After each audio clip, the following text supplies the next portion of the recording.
Uranus এবং Neptune নামের গ্রহগুলোর সৃষ্টি হয়েছে।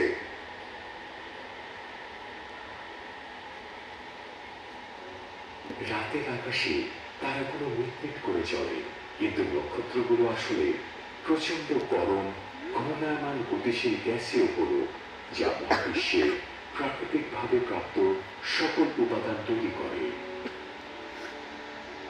আমরা মাত্র কয়েক হাজার নক্ষত্র দেখতে পাই, কিন্তু সেখানে রয়েছে আরো অনেক বেশি নক্ষত্র।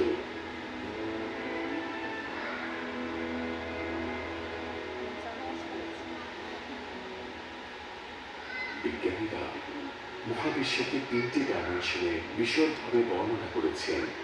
ফলশ্রুতিতে আমরা মিল্কি ওয়ে নামক আমাদের নিজস্ব ছায়াপথে